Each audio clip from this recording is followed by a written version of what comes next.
आपको खुद नहीं पता है जंगल राज का मतलब क्या है। आप बता रहे हैं जंगल राज का मतलब है नरसंहार, झूठा आरोप, ये वो।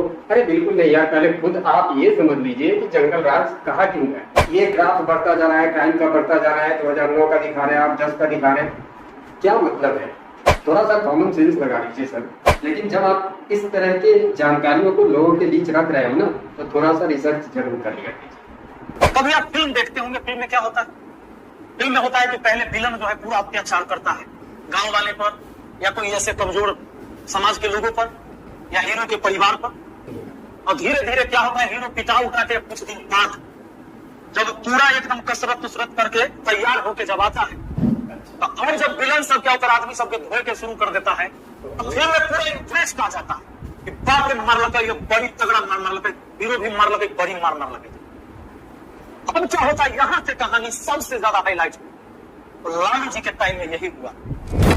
नमस्कार दोस्तों, DN9 न्यूज में आप सभी का बहुत बहुत स्वागत है। दोस्तों, इन दिनों सोशल मीडिया का कहीं ना कहीं हमारे समाज पे बहुत ही बड़ा प्रभाव है और होना भी चाहिए, क्योंकि आज के इस दौर में जितनी भी मेन स्ट्रीम मीडिया है, कहीं ना कहीं वो पक्षपात ही कर रही है।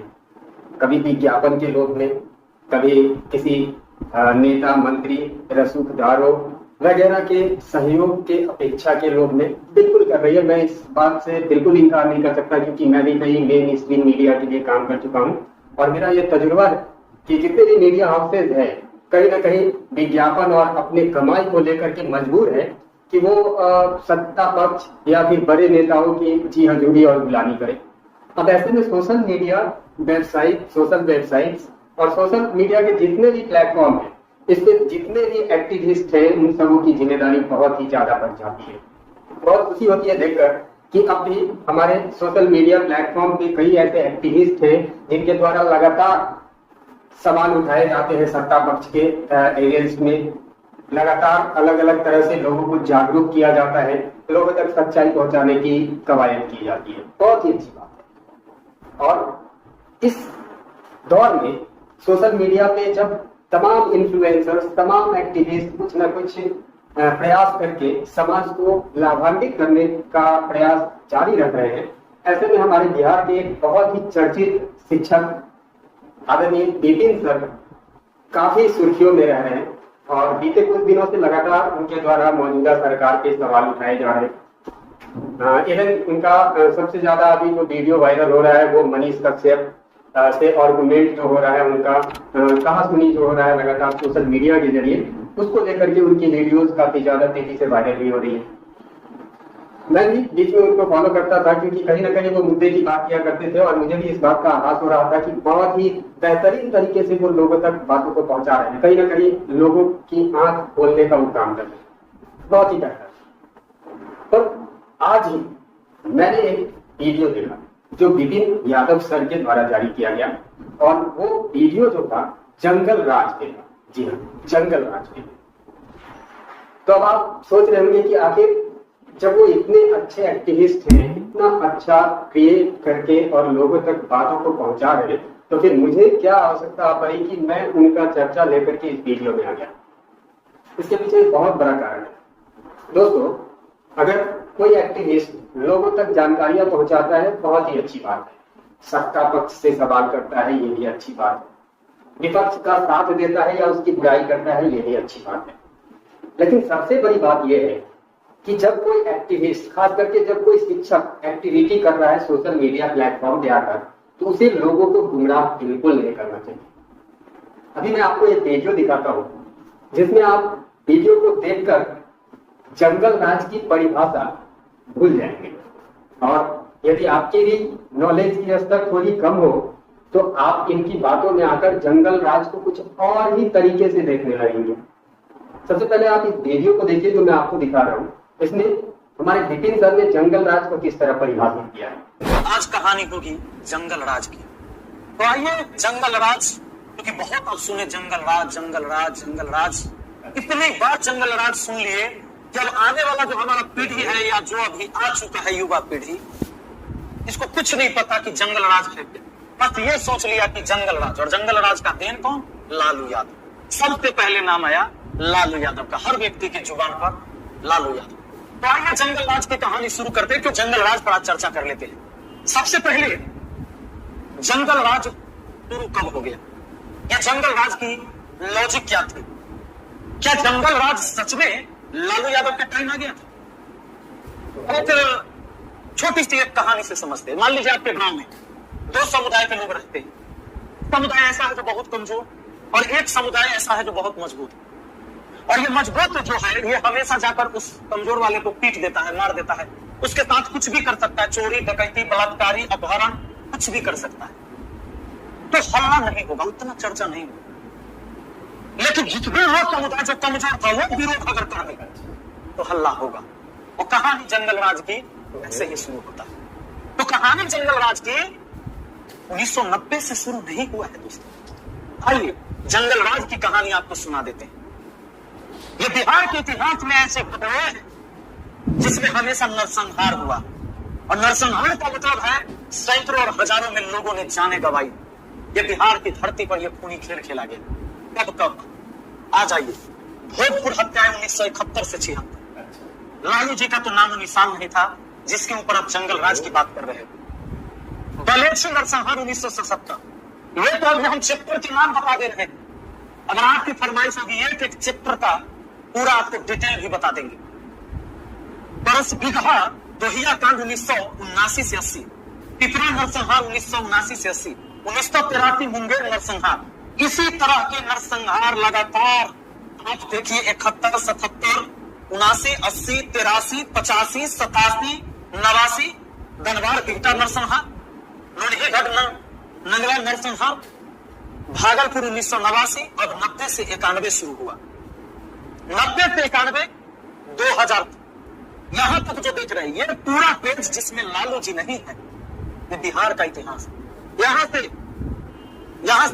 से फिर शुरू होता है लालू जी का कार्यकाल। यहां तक आ गए, यहां तक बढ़ते बढ़ते यहां आ जाए। अब यहां से फिर नीतीश बाबू का कि खगड़िया नरसंहार 2009, रोहतास दंगा 2013, मधुबनी नरसंहार 2021 और 2022 सुजीत मेहता। कभी आप फिल्म देखते होंगे, फिल्म में क्या होता है?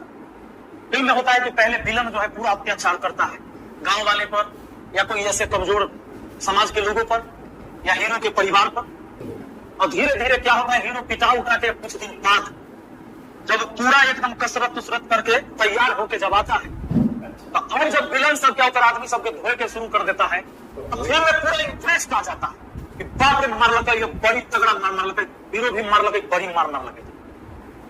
अब क्या होता है यहां से कहानी सबसे ज्यादा हाईलाइट तो लालू जी के टाइम में यही हुआ। तो आपने देखा कहानी सिर्फ 90-91 से शुरू नहीं हुआ। ये कहानी नरसंहार की पहले से चलती आई, और ये जातीय लड़ाई हिंसा ये शुरू से चलते आ रहा था। और यहां आके मामला बहुत हाईलाइट हुआ क्योंकि अब लड़ाई दोनों पक्ष से शुरू हो गई। अब इसी को कहा गया कि जंगल राज हो गया, जबकि यहाँ जंगल राज इसको नहीं कहा जा सकता। जब एक तरफा हो रहा था बात तो जंगल राज वहां से, और यहां से तो लोग अपने न्याय के लिए लड़ना शुरू कर दिया। हाँ, बवाल ज्यादा हुआ, चर्चाएं ज्यादा हुई, इसीलिए इसको इतिहास में लिख दिया गया जंगल राज। दरअसल बिपिन सर ने यहाँ पे क्या किया है, वर्ष 1971 से लेकर 2022 तक के कई नरसंहारों को गिनवा दिया है कि ये नरसंहार हुआ, वो नरसंहार हुआ, और तो और सुन लीजिए। लेकिन अब इस बात से आप समझ सकते हैं कि जंगल राज की कहानी किसको कह सकते हैं। अब इस बात को समझिए कि जब नीतीश बाबू की सरकार आ गई, अब सुशासन की सरकार कहने लगे। आइए रिपोर्ट बताते हैं, लेकिन वो रिपोर्ट किसकी? एनसीआरबी की रिपोर्ट। और एनसीआरबी क्या है? तो नेशनल क्राइम रिकॉर्ड ब्यूरो। तो नेशनल क्राइम रिकॉर्ड ब्यूरो जो है इसका क्या काम है, इसका गठन क्यों हुआ, कब हुआ?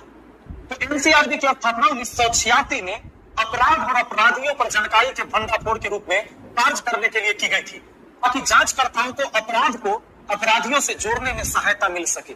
इसलिए एनसीआरबी का गठन किया गया। और एनसीआरबी आपको बताता है किस क्षेत्र में अपराध हुआ, कौन कौन अपराधी बना, ये इसका भंडार रखता है। अब आ जाइए, एक लाइन में हम आपको एक चीज और समझाना चाहेंगे। जो आप यहां पर देख रहे हैं, मैं इसको थोड़ा सा बड़ा कर देता हूं। स्टेट वाइड मर्डर, चूंकि अगर मर्डर हो रहा है आप निश्चित तौर पर कह सकते हैं कि वहां पर कानूनी व्यवस्था बहुत कमजोर है। हत्याएं हो रही है, अगर सबसे ज्यादा तो उसको फिर जंगल राज आप नहीं कहेंगे?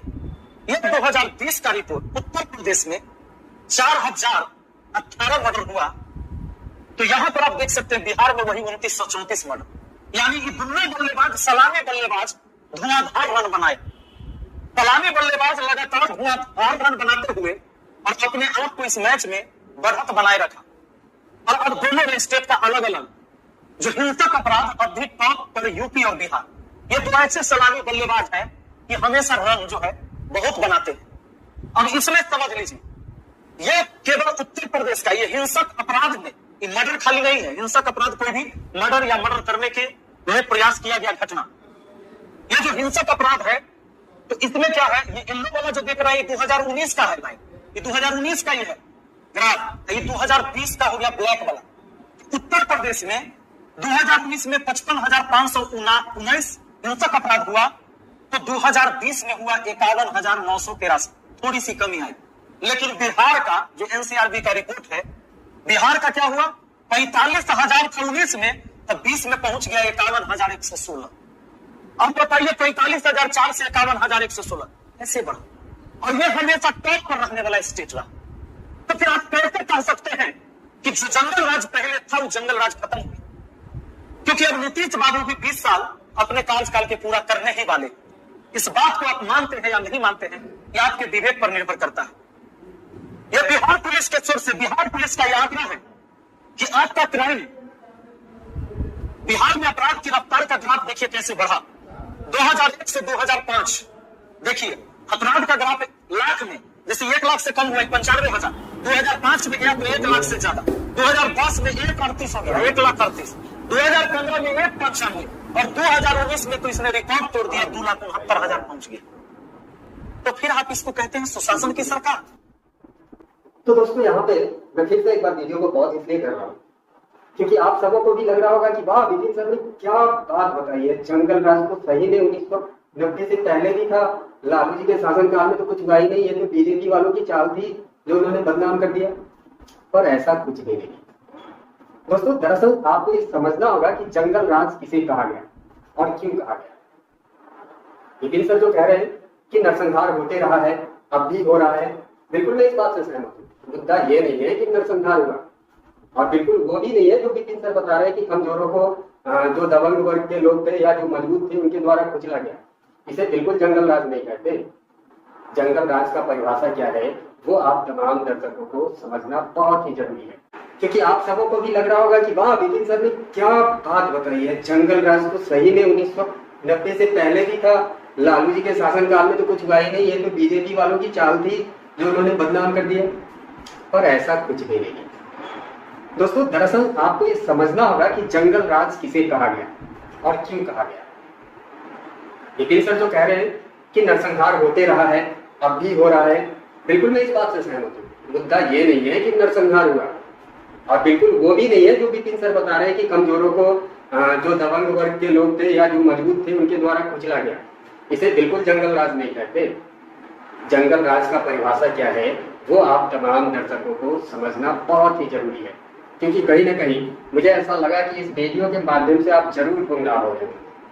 दोस्तों जंगल राज का अर्थ क्या था, सबसे पहले ये समझिए। दोस्तों जब हमारा देश आजाद हो गया तो उसके बाद हमारे देश में जो भी राज होता था, हमारे देश की जो राजनीति है वो राजनीति संविधान के आधार पर चलती है, संविधान को माना जाता है, और यदि कोई गलतियां करता है तो उसे संवैधानिक तरीके से सजा दिया जाना है।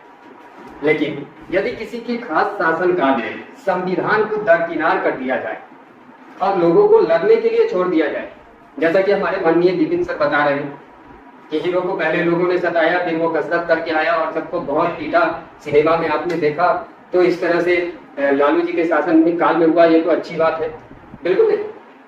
अरे लालू प्रसाद यादव जी के शासनकाल में जंगल राज इसीलिए कहा जाता है क्योंकि वहां संविधान का पालन नहीं किया जा रहा था। आपको बता दें कि एफआईआर तक दर्ज नहीं की जाती थी, तो आंकड़े कहां से होंगे। अगर कोई झगड़ा किया तो उसे दिखाया ना जाए, लूट खसोट हुआ तो उसकी एफआईआर ना हो, जो लोग मजबूत पड़ रहे हैं उनका पक्ष सरकार ले रही है, इसे जंगल राज कहा जा रहा था। जबकि 1990 से पहले की जो सरकारें थी, बिल्कुल उस समय क्राइम हो रहे थे, उस समय भी हत्याएं हो रही थी। मैं मानता हूं इससे बड़ी बड़ी नरसंहार हुए होंगे, लेकिन सभी केसेस में संविधान के अनुसार संवैधानिक तरीके से उस पर कार्रवाई की गई, इसलिए उन शासन कालों को जंगल राज नहीं कहा गया। लेकिन लालू जी के शासन काल में क्या होता रहा, संविधान को एक तरफ छोड़ दिया गया। जब तक उनका सत्ता था उस दौरान शासन काल में वो घोटालों पे घोटाले करते रहे, चारा घोटाला करते रहे, अलग अलग तरह के घोटाला करते रहे, इतने सारे घोटाला जिसका पता भी नहीं चला, क्योंकि आंकड़े ही नहीं होते थे। लोगों को लड़ने के लिए छोड़ दिया, जो मजबूत है उसका और पक्ष ले लिया, क्योंकि जो मजबूत था वही तो बाइकआउट करता, तो बाइकआउट करने की स्थिति ना आए, इसलिए जो मजबूत थे उन्हें और मजबूत बना दिया गया।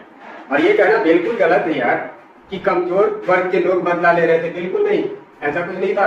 कमजोरों को और ज्यादा सताया जा रहा था, तभी तो जंगल राज कहा गया। तभी तो कमजोर वर्ग का एक बड़ा तबका लालू जी का बाइकआउट करके नीतीश कुमार को फिर से सत्ता सौंपने को विवश हो गई। अगर इतना ही कमजोरों के हीरो बन बैठे थे लालू प्रसाद यादव, तो फिर उनकी सत्ता जानी ही नहीं थी। तो मैं विपिन सर से जरूर गुजारिश करूंगा कि इस तरह का भ्रम बिल्कुल ना फैलाएं। यदि आपके पास जानकारियां कम होती है तो पहले आप जानकारियों को अर्जित कर लीजिए और उसके बाद ही कोई वीडियो में किसी खास मुद्दे पे इस तरह से लोगों तक अपनी बात पहुंचाएं। ये तो आप वहम पहुंचा रहे हैं, आपको खुद नहीं पता है जंगल राज का मतलब क्या है। आप बता रहे हैं जंगल राज का मतलब है नरसंहार, झूठा आरोप, ये वो। अरे बिल्कुल नहीं यार, पहले खुद आप ये समझ लीजिए कि जंगल राज कहा क्यों गया। जंगल राज इसलिए कहा गया क्योंकि उस समय शासन का कुछ चल नहीं रहा था, उस समय दबंगों का चल रहा था। जबकि उससे पहले भी बहुत बड़ी बड़ी घटनाएं हुई, बिल्कुल आप सही कह रहे हैं, उसके बाद भी बड़ी बड़ी घटनाएं हुई, लेकिन हर जगह प्रशासनिक कार्रवाई हुई। जबकि लालू जी के राज में ऐसा कुछ नहीं होता था। जो लोग बलशाली थे, शाम होने के बाद उनका वर्चस्व चलता था, शासन प्रशासन कुछ नहीं कर सकती थी। शासन प्रशासन को बलशाली लोग अपने अंदर रखते थे, इसे कहते हैं जंगल राज। और ये जो आप आंकड़े गिना रहे हैं ना कि पहले कम अपराध हुए थे, अब ज्यादा अपराध हुए हैं, आप एनसीआरबी के आंकड़े दिखा रहे हैं, तो मैं इस संबंध में आपको कहना चाहूंगा, सबसे पहले तो आप ये समझ लीजिए, आपको जानकारी दी है फिर भी पता नहीं आप किन लोगों तक इस तरीके से जानकारियां फैला रहे। उत्तर प्रदेश जो है ना, बिहार से कहीं बड़ा राज्य है, तो स्वाभाविक बात है उत्तर प्रदेश में बिहार से ज्यादा क्राइम होगी नहीं, हो नहीं सकती है। और दूसरी बात जो आप ये कर रहे हैं कि अब तक ये ग्राफ बढ़ता जा रहा है, क्राइम का बढ़ता जा रहा है, 2009 का दिखा रहे हैं आप, 10 का दिखा रहे हैं, क्या मतलब है? थोड़ा सा कॉमन सेंस लगा लीजिए सर। 2009 में डिजिटलाइजेशन कम था, मैं ये कह रहा हूँ कि 2009 में आंकड़े संग्रहित ठीक से अगर किए जा रहे होंगे तो 2010 में निश्चित तौर पे आंकड़ों के संग्रहण की प्रक्रिया और ज्यादा डेवलप हुई होगी। तो जैसे जैसे हमारा पॉपुलेशन बढ़ता है, हमारा टेक्नोलॉजी बढ़ता है, हमारी स्ट्रेंथ बढ़ती है, तो निश्चित तौर पे ये आंकड़े भी बढ़ेंगे। क्योंकि उस वक्त एनसीआरबी के पास जो आंकड़े आ रहे थे वो आने वाले समय में और बेहतर तरीके से पहुंच रहे थे। और यदि आपराधिक मामलों का आंकड़ा एनसीआरबी के पास अधिक बढ़ रहे हैं तो इसका मतलब ये भी हो सकता है ना कि सरकार ज्यादा एक्टिव हुई, लोगों की शिकायतों पे ज्यादा कार्रवाई की। अरे पहले कार्रवाई ही नहीं होता था तो आंकड़े कहाँ से रहेंगे एनसीआरबी के पास? आंकड़े तो तब होंगे ना जब लोगों की शिकायतें सुनी जाएगी, उसे मेंशन किया जाएगा और उसे अपडेट किया जाएगा कि हाँ इस तरह के इतने क्राइम हुए। और यदि क्राइम होता रहे और आप उसको अपडेट ही ना करें तो फिर आंकड़े कहाँ से आएंगे, आप बताओ। मेरा रिक्वेस्ट है आपसे सर कि आप बहुत ही अच्छा वक्ता है, निश्चित तौर पे आपके पास नॉलेज भी है, लेकिन जब आप इस तरह के जानकारियों को लोगों के बीच रख रहे हो ना तो थोड़ा सा रिसर्च जरूर कर लिया कीजिए। तो बहुत बहुत धन्यवाद दोस्तों, मिलते हैं फिर अगले वीडियो में, तब तक के आप सभी को मेरा नमस्कार, प्रणाम, जय हिंद।